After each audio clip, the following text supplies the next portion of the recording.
Vamos ver aqui no ato, né? A previsão de citação via postal. Muito raro isso acontecer, né?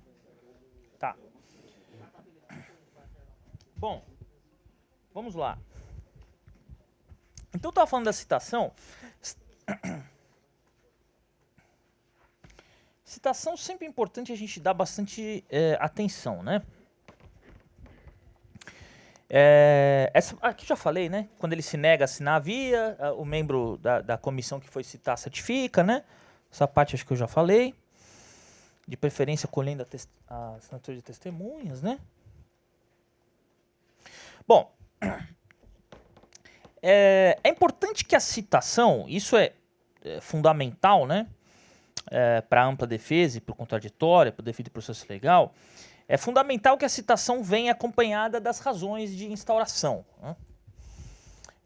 Quer dizer, por que foi instaurado aquele processo administrativo disciplinar. E para o prazo de exercício de defesa, né? O prazo que ele tem para apresentar a defesa. É claro que, em muitos casos, esse prazo já está, né, desculpa, gente. Em muitos casos, esse prazo já está definido em lei, definido em regramento, né? Mas há de cautela, né? Por cautela é importante que venha esse prazo de apresentação de defesa junto do mandado de citação. Tá? E as razões de instauração, né? Ainda que razões genéricas, claro, né? Quer dizer, a acusação que está sendo feita, ainda que de forma genérica. Tá? Bom, a citação por via postal, tá? A citação por via postal ela não tem previsão, né? Como o colega acabou de me informar aqui, eu realmente não tinha achado no ato 12 aqui da Câmara, né? A citação por via postal, ela não tem uma previsão expressa aqui. Tá? Mas ela é largamente admitida por doutrina e jurisprudência, enfim, quer dizer, antes de citar por edital, é importante que a gente tente de tudo, né? Para achar o acusado. Uma das providências que a gente pode tomar é a citação via postal, que é feita com um aviso de recebimento, AR, né? Acho que você já viu, né? Aquele cartãozinho que assina, né? Isso é largamente, isso tem na legislação federal, tem na Lei de Processo Administrativo, na 9784, né? Artigo 26, parágrafo 3º, tem essa previsão expressa, né, de admissão de via postal, e por analogia, nada impede que nos procedimentos administrativos de estados e municípios seja tentada a citação via postal, enfim, em endereços indicados aí, né, por diligências realizadas por membros da comissão, tá? Bom, a citação por edital está disciplinada aqui no ato 12. Está disciplinada, como vocês também já sabem, no parágrafo 3º, artigo 43, parágrafo 3º, do ato 12, correto? Página 292. Tá? O bairro aqui chama Ponte Preta. Interessante. É perto do estádio aqui? Ah, tá. Legal. Bom, é curioso. Não tem, né? Tem? Em São Paulo tem Jardim Guarani. Tem Jardim? Bairro Bugre, né? Bairro Bugre. Tá jogando ainda o Guarani? Tá, né? Não tá igual a Portuguesa, não, né? Portuguesa já não existe mais, né? Tá na primeira divisão, tudo?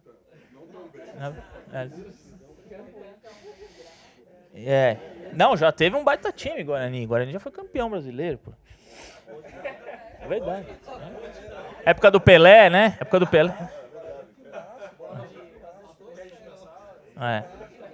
Pé de dinossauro. É igual o jogo do Santos, né? Você vai no jogo do Santos, né? A faixa etária é bem alta, né?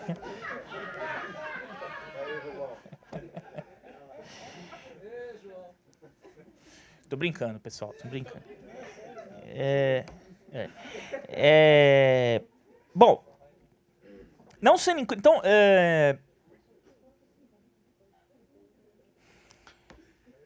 a citação por edital, tá? Então, aqui no parágrafo 3º do artigo 43, está disciplinado, como praticamente em todos os estatutos, perfeito, né? Quer dizer, não sendo encontrado em seu local de trabalho, no endereço constante do seu individual, furtando-se executada a citação, ignorando-se o seu paradeiro, a citação far-se-á por edital, tá? No prazo de 10 dias, a contar da certificação do fato impeditivo de se realizar a citação, tá? Então, vocês fazem aí a minutinha de edital, encaminha para o Diário Oficial publica, né, o edital, com um prazo de 10 dias. Tá? Ele tem um prazo de 10 dias. Decorreu esse prazo sem manifestação do acusado, considera-se citado. Tá? Considera-se citado. Tudo bem? Então, perfeito aqui a questão da citação. Sempre procurando, né, como eu já disse, todo tipo de medidas, né, de exaurimento de todas as medidas antes de se proceder à citação por edital. Tá? Então, não sai citando por edital direto, que a chance de dar uma citação nula é muito grande. Né? Então, eu trouxe alguns exemplos que eu colhi lá do dia a dia de Procede, lá do dia a dia das nossas... dos nossos processamentos, né? Então, já tive caso que, por exemplo, a gente citou por edital e ele conseguiu anular por quê? Porque ele estava em país estrangeiro, tá? Enfim, temporada em país estrangeiro. Vou falar bem em tese, assim, procurando não entrar muito em exemplos muito específicos, mas para não dar nenhuma situação, nenhum nome, tudo, mas já teve casos de, por exemplo, servidor internado em hospital, né? Já teve caso claramente de processo ser considerado nulo por ficar muito evidente a falta de empenho, né, para a localização do servidor, tá? Quer dizer, nem ofício para o IPREM foi encaminhado, né? O IPREM é nosso Instituto de Previdência, né? Então, uma das principais providências que a gente toma, tem Instituto de Previdência aqui também, né? Como é que chama? Camprev, é esse mesmo. Foi no Camprev que a gente foi uma vez. Foi no Camprev. Camprev. Bom, enfim, então, um ofício ao Instituto de Previdência, um ofício ao Detran, né, a órgãos, enfim, que a gente tem alguns convênios com alguns órgãos que contribuem, né, para a localização de pessoas, né, no caso de processos disciplinares, enfim. Então, o empenho tem que ser efetivamente demonstrado nos autos do processo administrativo. O empenho tem que ser objetivamente demonstrado. Tá? Se ficar muito evidente que não houve empenho na tentativa de citação, a citação por edital acaba sendo considerada nula. Tá?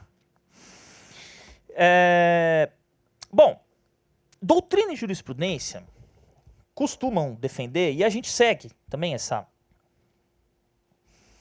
orientação, que se ele for citado por edital e surgir um novo endereço durante o PAD,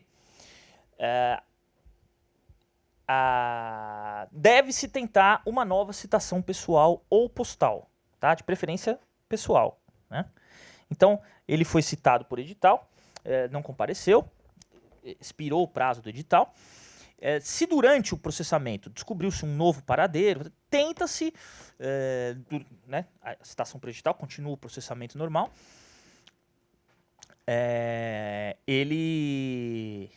réu acusado em local incerto e não sabido, descobre-se um novo endereço, busca-se uma nova tentativa de citação pessoal. Tá? É importante que isso aconteça para evitar eventual alegações de nulidade posterior. Tá? Então, alegação de nulidade posterior. Tá? Bom, sobre o tema ainda citação por edital, eu trouxe aqui um acórdão, né, do STJ. Acórdão é sentença, tá, pessoal? Para quem não é do ramo do direito. A gente fala sentença quando é um juiz só, né? Juiz monocrático, né? Acórdão é um órgão colegiado, são vários juízes que julgam, né? Segunda instância, terceira instância. Tá? Eles acordam, né? Por isso que chama acórdão. Né? E eles acordam decidir dessa ou daquela forma, dar ou não provimento ao recurso. Chama acórdão. Supremo é acórdão, tribunal é acórdão, juiz é sentença, tá? E é interessante que a gente costuma a dizer que advogado é cheio desses adjetivos, né? Então a gente fala assim, eu discordo do venerando acórdão, né? Do venerando acórdão, pode chamar de aresto também, né? Não confundir arresto com aresto. Então, venerando aresto, a gente usa essas palavras adjetivadas, advogado, né? Então, eu tinha um estagiário uma vez que ele ele virava para mim, assim, a gente chamava, era o acórdão, tira a cópia do acórdão, tira a cópia da sentença. Naquela época não era processo eletrônico ainda, né? Tinha que pegar os autos, ir no xerox do fórum, tirar, né? Aí ele chegava para mim, doutor, olha, eu fui lá e tentei tirar a cópia do venerando acórdão, não consegui, cara, não consegui. Ele achava que era venerando acórdão, né? De tanta gente falar venerando. A gente falava venerando acórdão. Eu falei, não, deixa o venerando, é só o acórdão que fala, tá? Mas enfim, esse venerando acórdão aqui, do STJ, do recurso mandado de segurança, ele é um dos que eu colacionei aqui, né? Um dos que eu trouxe, que diz que a garantia constitucional seria nenhuma se o meio usual de garantir ampla defesa fosse a publicação do edital na imprensa oficial. Tá? Então, é um julgado interessante. A citação por edital só se legitima se frustradas todas as tentativas de citação pessoal. Tá? Regra que vale tanto para o processo judicial quanto administrativo. Esse julgado aqui é um julgado de processo administrativo disciplinar, tá? Não é de processo judicial. Isso vale no processo judicial com certeza, né? Todo mundo que advoga aqui sabe que se você já sair querendo citar o executado ou o réu por edital, o juiz vai falar não, né? Esgote todas as tentativas, pede ofício à Receita, pede ofício em todo que é lugar, esgota todas as tentativas para só depois ser publicado o edital, tá? Bom, a questão do edital, no regramento de vocês não tem, salvo engano, previsão em jornal de grande circulação, né? Vocês só falam em vocês falam far-se-á por edital publicado uma vez no Diário Oficial do município de Campinas. Tá? A gente tem uma regra no município de São Paulo que o edital tem que ser publicado também em jornal de grande circulação. Tá? Isso acaba saindo mais caro, é uma providência que eu acho inútil, mas enfim. Né? Ainda mais hoje em dia, na era da internet, né? Aplicar edital em jornal de grande circulação. Né? Enfim, ninguém nem lê jornal mais, né? A gente só lê jornal pela internet. Né? Tá? De qualquer forma, há vários municípios, vários estados que exigem a publicação, tanto no Diário Oficial como no jornal de grande circulação. Tá?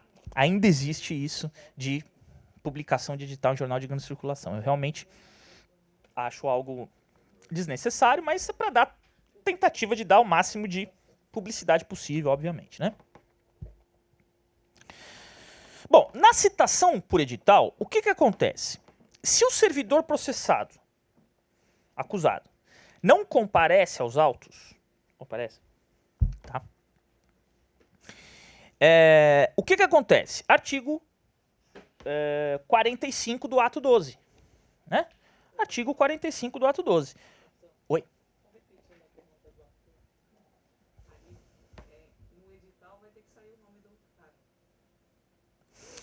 Olha, a gente não... no edital, sim. No edital sai o nome. No edital sai o nome, não tem jeito. Está se dizendo porque na portaria de designação publicada não sai, né? Sim, no edital... É porque, senão, aí não tem como ele ter ciência mesmo. Tá? Não, é excelente pergunta, porque não sai na portaria, né, de nomeação, né? No edital não tem jeito. Né? Vocês não publicam o nome? É porque aí não tem, você perde o... Você podia até colocar, olha, servidor, RF, tá? RF não, como é que fala aqui? A matrícula, número tal, lotado, está sendo processado em razão dos fatos cometidos no protocolo tal. Você vai fazer um texto desse tamanho, vai pagar uma fortuna, né? E não vai, né? Então já o nome logo e sai um texto mais curtinho e paga menos pro Diário Oficial e tá bom, né? O Diário Oficial também mete a faca, né? Impressionante, né? Enfim. Bom. Não, e em juízo também, os editais são caríssimos, é por palavra que eles contam, né? Dá uma raiva aqui, 300 e não sei o que de palavras. Ah, do Legislativo? Não, mas aí você... Não, mas aí você tem que, de qualquer jeito, vai ter que contratar uma empresa, você tem que publicar, Vocês contratam o IMESP? Ah, tem municipal de empresa oficial aqui? Nossa, que interessante. Ah, faz da região inteira? É região metropolitana, Campinas não, né? Ah, tem lei criando região metropolitana? Campinas? Ah, tá. Eu achei que fosse aglomeração urbana. É região metropolitana mesmo. Ah, tá. Legal. Jundiaí também, né? Não, Jundiaí é aglomeração, né? Ah, tá. Ah, legal. Mas tem um diário oficial próprio aqui da região? Da cidade? Nossa, que interessante. Aham. Sim, porque hoje em dia o diário oficial é só digital, né? Não tem mais impresso, né? Lá também, mas lá a gente contrata o IMESP, né? Que é uma estatal do estado de São Paulo. É, todas elas são, né? A maioria das estatais é SA, né? Enfim, por razões diversas, né? Enfim, né? Mas sai caro realmente. Eu não sabia que vocês tinham essa. De repente a gente faz uma cotação aqui também, né? Ah, não, mas aí não dá, porque tem que publicar lá e não adianta. Diário Oficial do Município não adianta. Bom, mas vamos lá.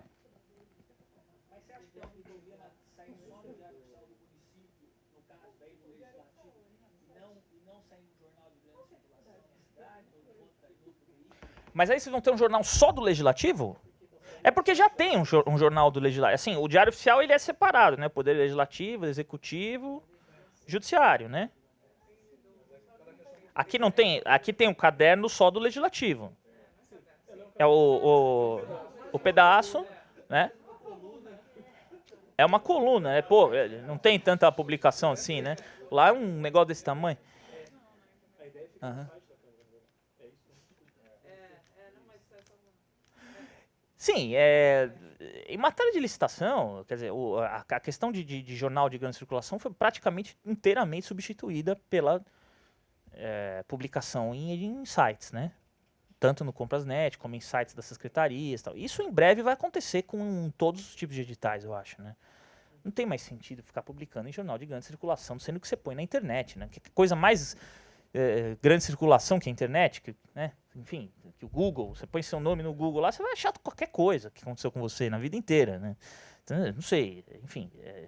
Mas a gente ainda tem essa regra lá em São Paulo, ainda tem que fazer essa publicação de jornal de grande circulação. Tomara que por pouco tempo, né?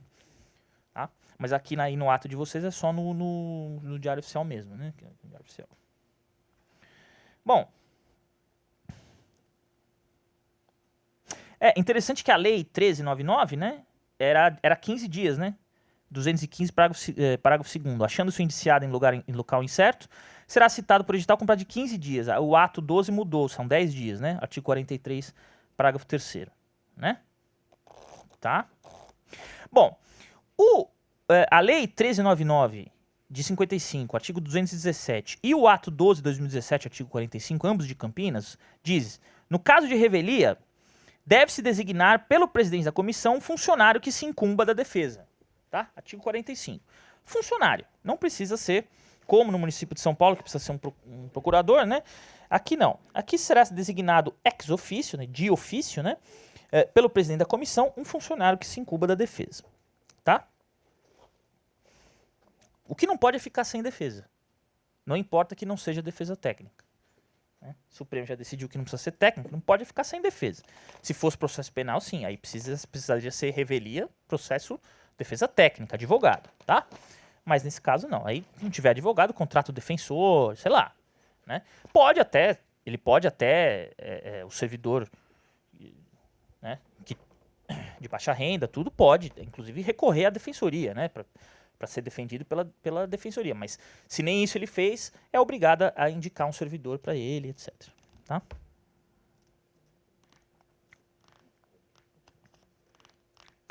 Bom, aí eu tenho uma observação que eu fiz aqui, que é um procedimento também que a gente segue.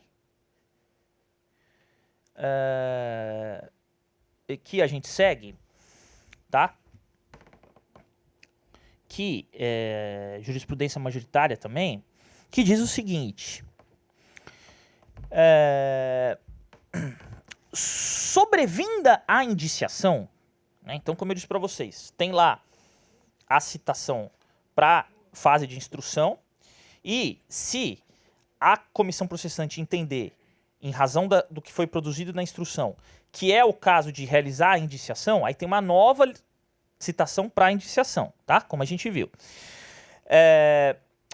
A gente segue, né, na indiciação, sobrevindo essa indiciação, a gente segue essa tentativa, essa orientação, de que não se deve proceder à citação do acusado revel na pessoa do defensor dativo. O acusado revel, citado por edital, um defensor dativo foi nomeado para ele, o defensor dativo nomeado para a fase instrutória, né, que ele já foi citado lá atrás por edital, né, não compareceu, não apresentou defesa, apresenta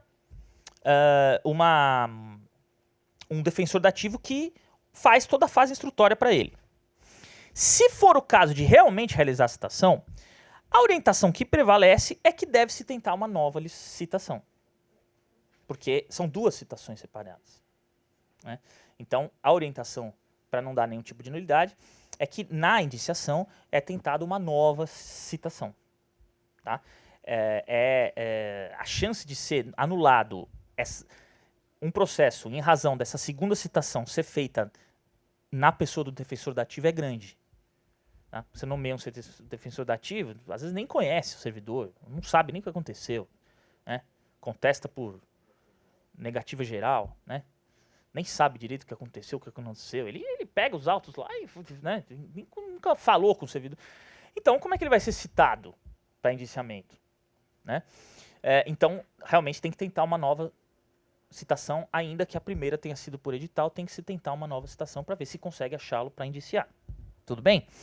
Então, a citação inicial para a fase instrutória por edital não dispensa a repetição da citação quando da abertura de prazo para razões escritas de defesa, após o ato indiciatório, tá?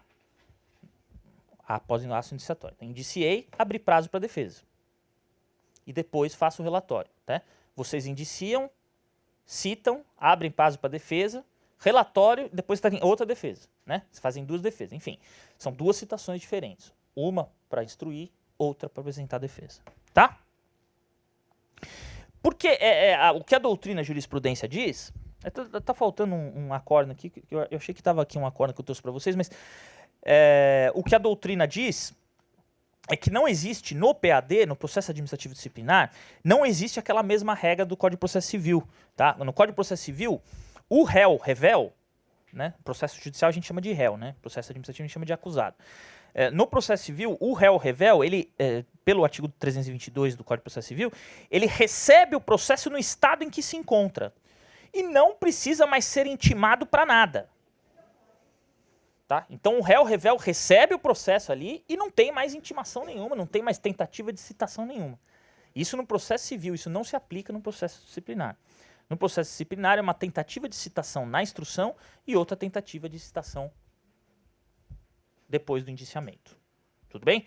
Isso é o que prevalece, tá? É o recomendável para não ter nenhum tipo de alegação de nulidade depois. Ele aparece depois, pô, mas eu tô aqui, vocês vão procurar direito? Tô aqui. Às vezes o cara, né, tá sumindo, mas aparece depois. Não, você já te citei na pessoa do seu defensor, não cabe outra citação, né? Bom, nomeação de defensor dativo. Oi. Aí você não conseguir novo edital. É claro que aí não vai né, ter aquela mesma série de tentativas que você já fez na primeira vez, né? Você tenta citar, procura no endereço, tenta ver se tem algum outro endereço possível. Tem indiciação. Depois do indiciamento, citação. Né? Porque depois do indiciamento é que a coisa realmente pega. Tá? Depois do indiciamento, se ele foi indiciado, a chance da comissão propor a condenação é muito grande. Né? Vocês sabem disso. Depois, se você já tem elementos para indiciar, né?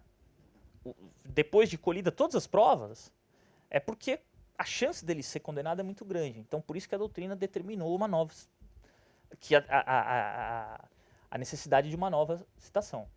Né? Ainda que o defensor dativo seja advogado. Olha que interessante, né? Porque o advogado é intimado, teoricamente, se você é advogado, você tem a procuração do seu cliente, você é intimado de todos os atos, tudo pelo Diário Oficial. Né? Considera-se o réu citado pelo Diário Oficial, porque o advogado obrigatoriamente tem que ler o Diário Oficial, né? Tem que receber publicação de algum jeito. Hoje em dia tem ESAGE, não tem como ele dizer que não foi né, cientificado. Desculpa, ESAGE os processos são eletrônicos, então você faz um push, sabe push? Que você cadastra e tudo que aconteceu no processo você recebe no seu e-mail, automaticamente. Tudo que vai acontecendo, os atos do processo, isso no processo judicial, né, nos processos eletrônicos, você vai recebendo no seu e-mail. Né? Às vezes toca não tem notificação de e-mail 2 horas da manhã, o juiz dando sentença lá, porque ele lança no sistema e chega para mim. Tá? Então, assim, o que eu estou dizendo é o seguinte, quando ele tem advogado constituído nos autos, com procuração, etc., quando ele não é revel, contratou um advogado, foi no sindicato dos servidores, eles têm advogados especializados nisso, né, em muitos casos, foi no sindicato dos servidores, chamou uns advogados, contratou do bolso dele mesmo, né? Como ele é advogado, tem OAB, tudo, ele é intimado de todos os atos do processo no Diário Oficial. Não precisa ser uma diligência específica para intimá-lo, entendeu? Agora, quando ele é revel e o defensor é dativo, ainda que ele seja advogado, o defensor dativo é alguém que é escolhido para defendê-lo. Tá? Ainda que ele seja advogado e tenha acesso ao Diário Oficial, tudo, ainda assim ele não pode ser intimado para fins de citação, não pode ser para fins de citação. Entendeu? Porque o réu é revel, enfim, ninguém sabe onde ele está. Então tem que ter uma nova tentativa de citação. Aí se não conseguiu, cita por edital de novo, não tem jeito. Né? O que acaba acontecendo na maioria das vezes. A primeira citação por edital, muito dificilmente você vai encontrá-lo depois. Né? Certo?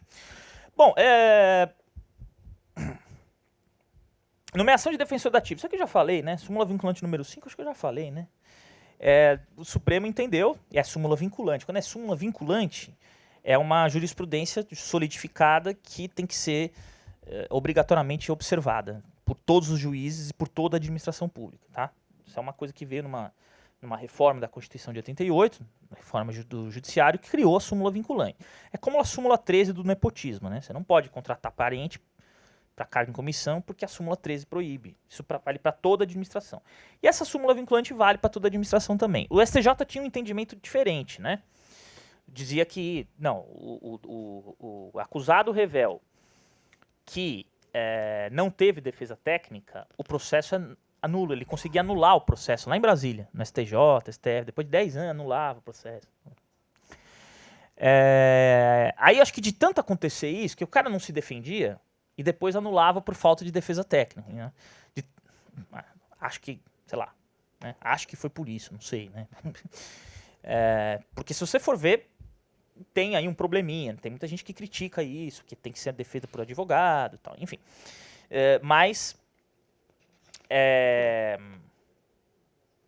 o Supremo, contrariamente ao que entendia o STJ, passou a dizer que, olha, basta a defesa, não precisa ser técnica. Qualquer servidor pode defender, isso não traz nulidade ao processo. Tá? Então a designação de sim, eu acho que aqui, se eu não me engano, aqui no ato de vocês, aqui no Quer dizer,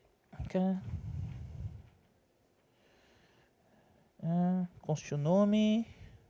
Então, advogado. Aqui é o parágrafo 1º, né? Do artigo 46 aqui do ato, né? É faculdade do acusado tomar ciência ou assistir aos atos e termos do processo. Tá, o parágrafo 2º, né? Parágrafo 2º do artigo 46. O advogado será intimado por publicação no Diário Oficial do Município de Campinas de que conste seu nome e número de inscrição na ordem, tá? Quando é advogado, ele pode ser nomeado diretamente, tá? Agora, se for dativo, se for réu revel, aí, tá? Tudo bem? Tá? Agora, a orientação, eu não sei se tem regra específica aqui no ato, mas a orientação, isso em São Paulo tem, em outros estatutos também tem, que a designação de defensor dativo ela não é mais obrigatória se o servidor resolve fazer a própria defesa. Isso é assim também aqui, né? Quer dizer, se ele fala, não quero dativo, esse cara não é revel, ele apareceu, ele fala, eu vou me defender, não quero advogado nenhum, tá? Aí isso anteriormente, mesmo assim, ele era obrigado a ter um dativo, né? O dativo era nomeado mesmo assim, como no processo penal. O processo penal é assim, né? Mesmo se ele não quiser ser defendido, o juiz vai nomear um advogado para ele obrigatoriamente, senão o processo não acaba, o processo é nulo. No processo administrativo era assim, agora não é mais no disciplinar, tá? Ele pode se recusar a ter qualquer tipo de defesa, falar, não, eu vou me defender, não quero advogado nenhum, não quero dativo, isso não nulifica o processo. Tudo bem? Oi.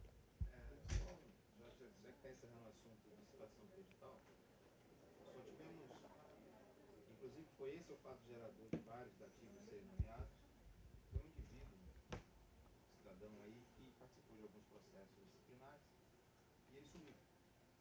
Responde outros processos judiciais e nem o judiciário nem o Ministério Público conseguem encontrá-lo.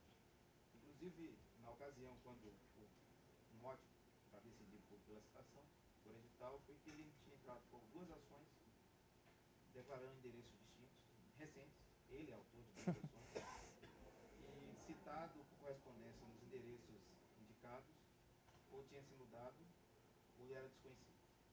Ou seja, ele mesmo declinava endereços inexistentes justamente. Ele propunha ação com o endereço errado. Por que isso? Para tumultuar? Para não... Eu acho que ele queria receber o crédito, mas não queria ser citado nos outros processos. Ah, sim. Boa, tá. Entendi. Tá. Uhum. O judiciário, nas ações que ele responde, foi tudo por citação do edital. Certo. E no administrativo também foi por edital. Tá. Sim. E esse fato gerador criou tantos. É que o cidadão que participava de mais de 2 processos. Que acabou sendo fato gerador de dativos, professores dativos. Ah, tá. Uma vez que ele foi por citação por edital, tinha que nomear dativos. Aí foi citada a regra. Tá. No final foi condenado. Já foi demitido umas 3 vezes. Então os caras conseguem ser demitidos várias vezes, né? Demitido, reintegra. Demitido, reintegra. Demitido, reintegra. Ele só foi demitido. Mas vamos lá. Então é isso, tá bom, pessoal? Acho que sobre citação não tem mais nada. Somente obrigatória nomeação do defensor para o acusado revel, exatamente, tá? Aqui, eu não vi previsão legal sobre hora certa aqui no ato aqui de Campinas, tá? Só caberia se tivesse uma previsão expressa, tá bom? Bom, pessoal, vamos começar a ver agora a questão das sindicâncias, certo? Os tipos de sindicâncias. Temos tempo ainda? 30 minutos. Tá. Então eu vou pelo menos iniciar o assunto e depois a gente continua amanhã, né? Continua amanhã, tá? Eu não sei como é aqui. É porque assim, eu trouxe um modelo, claro, eu trouxe um modelo de São Paulo, tal, não achei nada específico na regra de vocês, mas às vezes vocês têm alguma coisa na prática ou alguma resolução que eu não sei. Mas é um modelo que acaba sendo, de uma forma ou de outra, esse modelo de sindicância que eu vou falar aqui para vocês, né?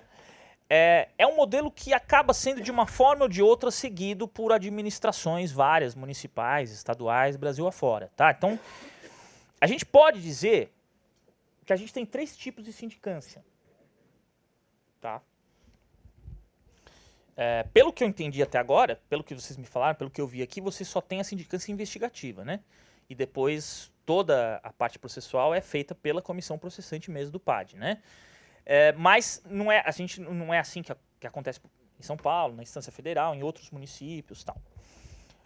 Não que isso tenha algum tipo de prejuízo, não. Às vezes é uma denominação diferenciada, um procedimento diferente, um nome diferente, mas a substância é a mesma, né? Então, a gente reconhece 3 tipos de sindicância. Uma sindicância investigativa. A sindicância investigativa é realmente o conhecido inquérito policial, né? Inquérito criminal, ou inquérito civil também, né? No Ministério Público pode instaurar inquérito civil. Né? Antes de propor uma ação civil pública, antes de propor uma ação de improbidade, ele faz um inquérito civil, ele faz uma coleta de elementos para ver se é o caso de propor ação mesmo. No processo penal, a mesma coisa.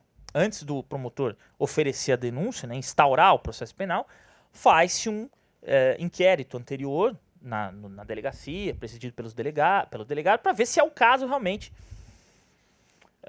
de justa causa para ação penal, né? De ser o caso realmente de propositura de ação penal, de apresentação de denúncia. Então, essa é a primeira sindicância, a sindicância que vocês fazem aqui, uma coleta de provas. Essa sindicância, ela não é submetida à dialética processual, submetida ao crivo do contraditório, tá? Por isso que tem esse nome inquérito, né? De inquisição, quer dizer, não tem chance de defesa, né? Inquisidor, né? Não é isso? Essa raiz da palavra. Então, a sindicância investigativa assim, eu estou vendo se realmente existe alguma razão para a abertura do PAD. É isso a sindicância investigativa. Tá? Agora, para isso eu vou investigar. Eu recebi uma denúncia, anônima ou não, recebi uma representação, recebi uma denúncia, né? E vou investigar para ver se tem alguma justa causa. Né? Então, vou ouvir testemunhas, vou produzir um mínimo de provas. Tá? Pode produzir perícia. Na verdade, você pode produzir qualquer tipo de prova na sindicância investigativa. Tá? É que, na sindicância investigativa, essas provas não são submetidas ao contraditório. Então, você não precisa ouvir o acusado sobre o laudo que foi produzido. Você não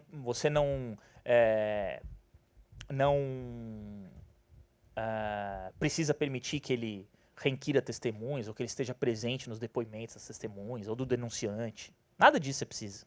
Tá? Existe um probleminha aí, que eu acho que eu vou até falar depois, do Estatuto da OAB, né?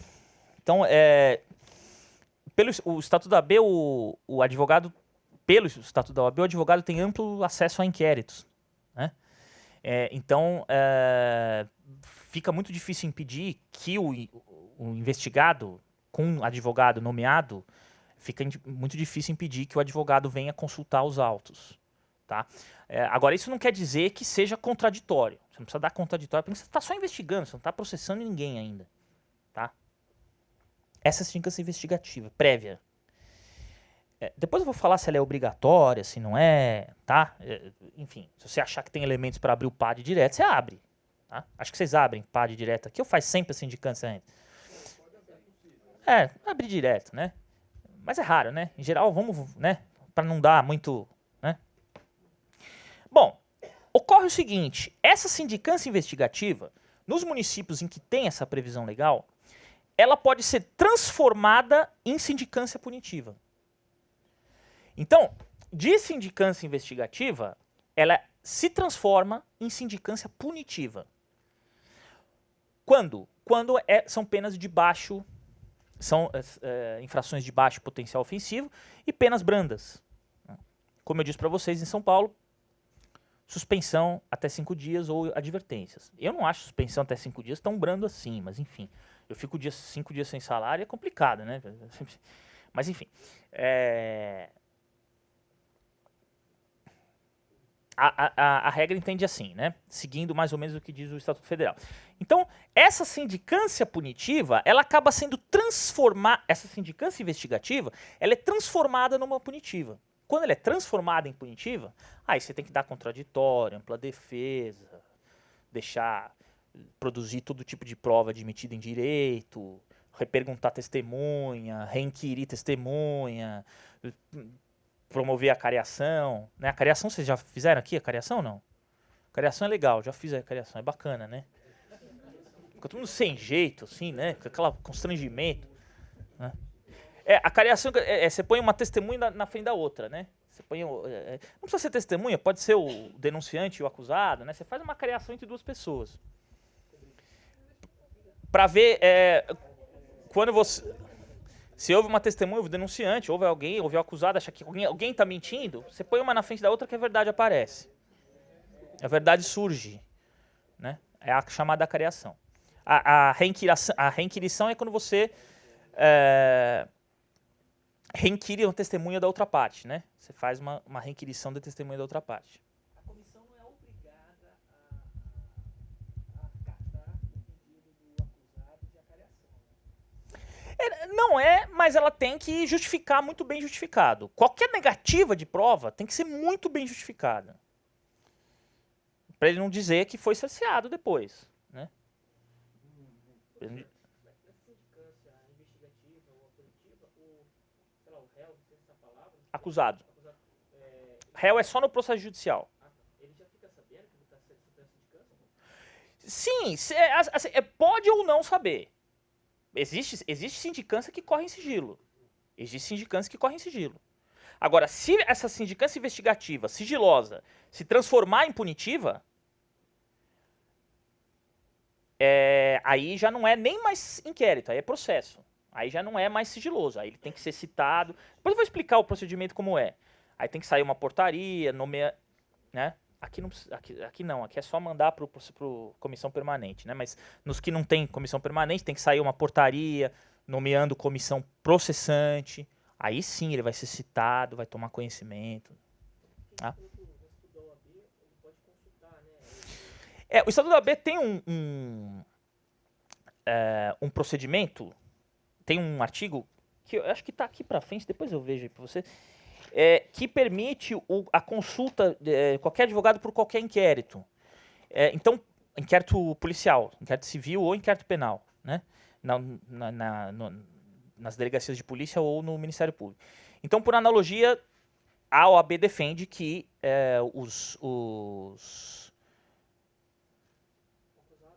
o acusado saiba, o advogado do acusado tem acesso aos autos. Isso não quer dizer que ele vai ter chance de apresentar defesa ou de pedir prova, porque não tem contraditório. Não tem devido processo legal, que a gente chama, né?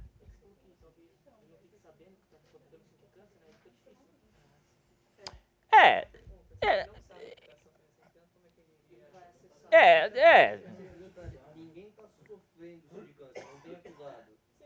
Isso. Ele iria como ter acesso a, sei lá, qual é o nome que a gente dê para ele, que há uma sindicância que ele seria o principal envolvido, assim. Tinha que saber, né? Pelo menos, né? Sei lá. Você publicar a matrícula da sindicância como Assim, o que eu imagino é assim, numa Câmara assim, relativamente pequena, numa Câmara municipal, independentemente do tamanho, acho muito difícil ele não saber que tem sindicância, né? Quer dizer, na prática ele sempre acaba sabendo, e se ele nomear um advogado e o advogado quiser ter acesso aos autos, vai ter. Ainda que não possa exercer a defesa, entendeu?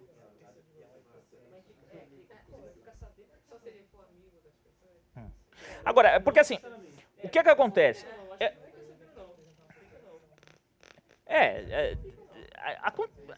Em São Paulo existem investigações, a gente faz que o acusado não está sabendo, tá? Mas o problema é na hora que ele é chamado, aí ele fica sabendo. Se ele for chamado. Eu tive um caso outro dia que, eu não sei se eu posso falar, ficou meio assim, mas depois eu conto em off aí pra você. Mas, que eu fico meio constrangido. Hipotético, tá? Hipotético. É porque lá em São Paulo, enfim, vou falar, vai. Em São Paulo a gente contratou a gente não tem mais transporte, quer dizer, tem em alguns lugares, algumas secretarias, mas a maioria a gente contrata os aplicativos, né? Então a gente fez uma licitação e ganhou o 99 táxi. Então a gente os secretários vão em reunião, a gente vai em coisa, tudo por 99 táxi. Tá? Uma forma de baratear e tal. O Dória que fez, né, essa licitação. E aí a gente descobriu que tinha um servidor tal, que usava o 99 para sair, levar filho na escola. Tá, né? E o próprio a gente no contrato tinha uma previsão que o próprio 99 indicava, né? Apresentava o relatório porque tinha que pagar, né? Uma coisa um pouco óbvia, né? Todo mundo aqui que pegou já Uber 99 chega no e-mail, eles sabem tudinho, onde você for, onde você não for. Aqui também, vocês fizeram? Ah, bacana. Ah, não sabia. Tô achando que é novidade. Ah, vocês fazem?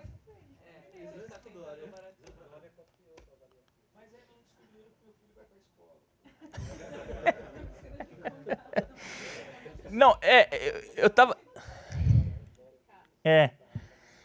enfim, aconteceram algumas coisas no processo, enfim, mas ele ficou sabendo depois da gente já ter colhido uma série de provas, né? E teve um outro caso, também semelhante, mais ou menos na mesma toada, que a gente nem chegou a chamar a pessoa, porque era uma denúncia completamente infundada de que isso estava acontecendo. Que, na verdade, ele pegava esses aplicativos para locais muito longe na cidade de São Paulo, periferias, periféricos. E em alguns casos que fica até difícil ter algum motorista de aplicativo por ali.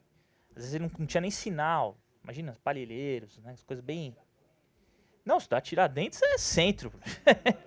É tipo Parelheiro, sabe? Extremo da Zona Sul, Marcilac, sabe? Quase em Itanhaém. Fronteira com Itanhaém ali, né? Então ali é complicado. Então, o que ele fazia? Quando ele tinha que visitar lugares assim, ele deixava o motorista esperando, o aplicativo esperando. Porque realmente ele não ia conseguir sair de lá. Eram locais muito ermos mesmo, né? Visitava unidades e tal. Então, nesse caso, a gente nem chamou, né?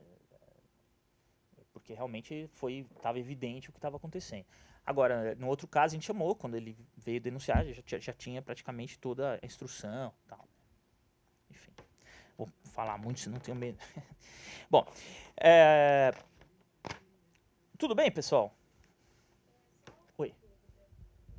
Essa questão da vista ser uma prerrogativa do estatuto da OAB, do advogado, se eu estou sendo envolvida ali na sindicância, não constituo defensor, não sou advogada, não posso ter vista?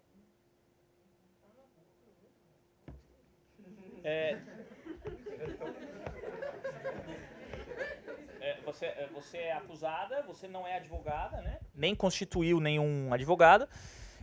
A princípio não. A princípio não tem ampla defesa, um processo inquisitorial, né? Uma coleta. Oi? Porque ela não é acusada. Ele falou um negócio. Eu falei mesmo envolvida, exatamente para não colocar esse termo, mas se alguma pessoa que constitui com o defensor, com o advogado, ele pode ter acesso, fica uma relação desigual, né? Porque eu me contar, não posso, não quero, eu acho que me defender sozinha. Aí, assim, se você não tiver recurso, se você souber da investigação, da sindicância, não tiver recursos para contratar um advogado, você pode recorrer à defensoria. Aí o defensor é um advogado, aí ele tem a OAB, ele pode acessar o... Eu entender que eu tenho condições de me defender sozinha, por exemplo. Eu tenho prova. Aí você não consegue, você não consegue. Se você não for advogado, não consegue ter acesso. Né? O artigo, que artigo que é do... Hã? Artigo 7º da Lei 8906, né? A lei do Estatuto da OAB, 8906, artigo 7º, diz que não pode ser negado ao advogado acesso aos autos do inquérito, ainda que não seja processo. O colega falou bem, né? Ele não sofre o inquérito, ele não sofre a sindicância, né? Como é que vocês falaram? Você usou o exemplo que você usou? Ele está envolvido, está sendo investigado, indiciado. Indiciado não, também. Indiciado era processo penal. Indiciado ele não foi ainda. Aqui no PAD, indiciado é...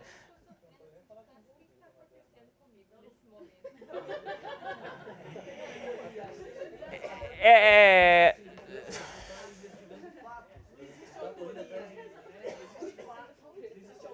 é. Não, até pode ter autoria, mas pode não ser um ilícito. Quer dizer, pode ser um fato baseado num estrito cumprimento do dever legal ou numa legítima defesa, um policial que mata alguém por legítima... Ou você está investigando a autoria, aí vem um fato, alguma testemunha que traz um eventual autor, né, durante a investigação. Quebrou alguma coisa, quem foi? Ah, o sistema de monitoramento viu o fulano passando naquela hora. Aí nesse momento pode ser que ele queira ver o processo, né, depois que o nome dele for citado. Sim. Aí se ele... Você está dizendo o seguinte, aí se ele quer ver o processo, aí ele pode nomear um advogado, né, que vai... É isso? Isso.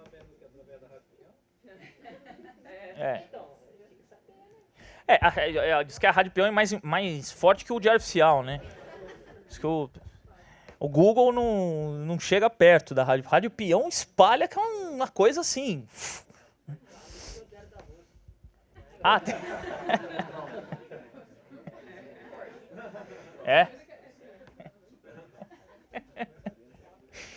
Tiragem assim. Mas desculpa, respondi isso a pergunta? Não. Não tem paridade. É uma prerrogativa do advogado mesmo. É uma lei federal, né? Uma lei. O Estatuto da Advocacia é uma lei federal, 8906, aprovada pelo Congresso, que dá essa prerrogativa aos advogados. Então, assim, se você, como cidadão que não é advogado, quer ter acesso a essa prerrogativa, você tem que contratar um advogado. Ou pedir um advogado gratuito, né? Na defensoria, ou nos centros acadêmicos que fornecem advogados gratuitos, né? Esses centros, tipo o DJ lá em São Paulo, né? Entendeu? Então, resumindo, se negar a vista a uma situação que ela disse, não gera nada, mas se gerar com o advogado constituído, nulidade. Se negar. Nulidade não. O advogado ele pode representar o servidor. Não é? Você está dizendo nulidade da sindicância? É difícil até falar em nulidade de sindicância, sabe? Porque a sindicância é uma coleta de provas só. O que pode acontecer é uma prova na sindicância ser considerada ilegal, porque pode acontecer de uma prova colhida na sindicância ter sido colhida de forma ilegal. Uma escuta sem autorização judicial, uma quebra de sigilo sem autorização judicial, alguma coisa assim, tá? Mas a sindicância em si não tem nulidade, o inquérito é nulo. Não se diz isso, porque não é um processo ainda. Ele é só um investigado, ele não pode sofrer penalidade nenhuma ali ainda. Ele só vai poder sofrer penalidade se houver um processo posterior. Então, mas no caso de vir a ter esse processo administrativo, se baseia justamente naquele relatório que não foi franqueado o acesso. É isso que eu quero dizer. Aí eu vou falar disso. Essa pergunta é excelente. Eu vou falar disso. É assim, deixa eu só adiantar. As provas produzidas no inquérito policial, no inquérito civil ou na sindicância investigativa, as provas produzidas, elas têm que ser ou repetidas no processo, ou ouvir a testemunha de novo, aí sim sobre o crivo do contraditório, aí sim com a participação do acusado, com a participação do advogado, fazendo perguntas, para, digamos assim, validar a prova, né? Sei lá, né? Ou, se ela não precisar ser repetida, um laudo pericial, por exemplo, às vezes nem pode ser repetido. Às vezes o local do crime já desapareceu, não sei, né? Um bem já desapareceu, né? Fotografou aquele laudo. Esse laudo ser submetido ao contraditório posteriormente, entendeu? Entenderam? Então, assim, se houve alguma prova colhida ilicitamente, o advogado da parte ou o acusado vai falar isso no processo administrativo disciplinar. Entendeu?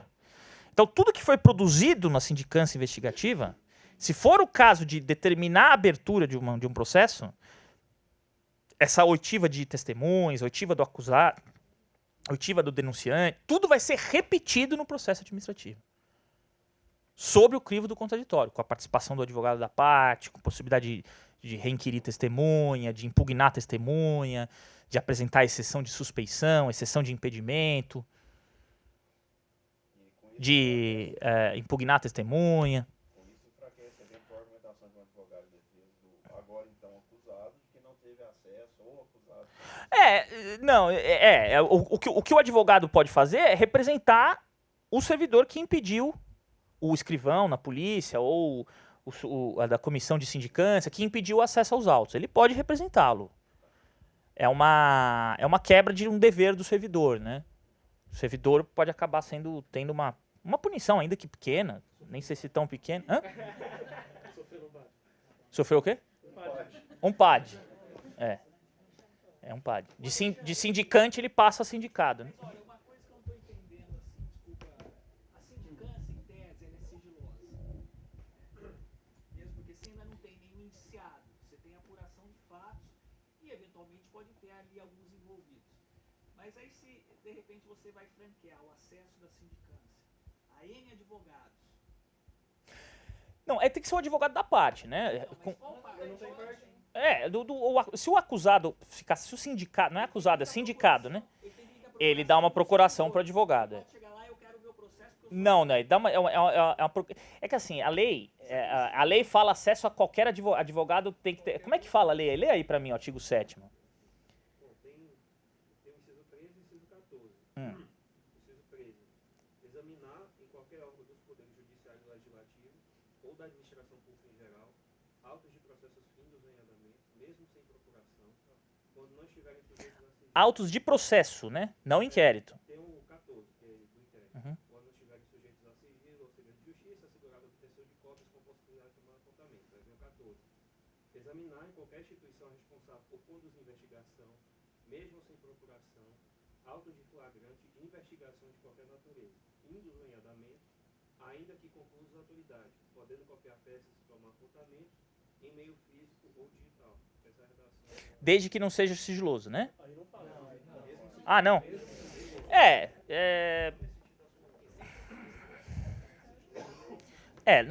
Lá no município realmente a gente exige sempre a procuração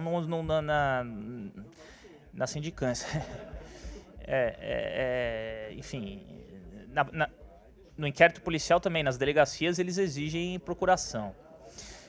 O decreto, a lei realmente me parece clara que você tem que franquear acesso, né? Até porque muitas vezes o advogado primeiro vai ver o que é para depois apresentar o contrato de honorários para saber quanto que vai cobrar do cliente. Ele não passou procuração ainda, né? Então realmente, pelo que diz a lei, você não tem como deixar de franquear acesso a advogados. É lei, né? É lei aprovada no Congresso Nacional. A gente não tem como... Né?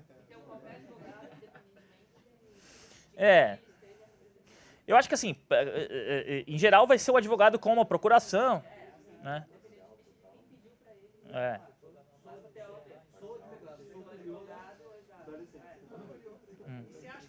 Agora, você pode justificar o sigilo, né?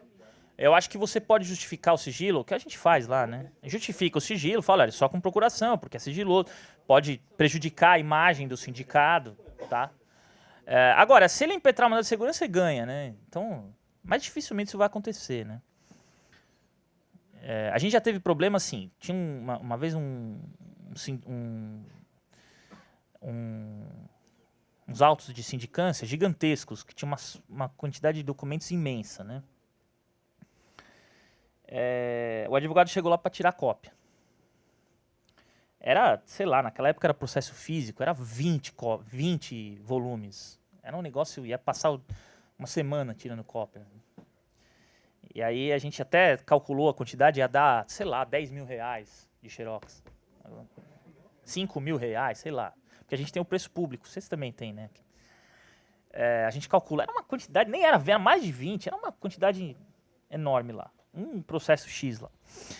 E aí a gente falou, olha, é abuso de direito, não precisa de cópia de nada, para que ele quer isso? Ele pode vir aqui e ficar olhando os autos do inquérito, não tem necessidade de fazer isso, os autos da sindicância investigativa. Ele impetrou o mandado de segurança e ganhou. O juiz deu uma ordem para que a gente tirasse cópia para ele. Tá? Então... Sim, ele pagou. Pagou 10 mil, 8 mil, nem lembro quanto era, uma quantia assim.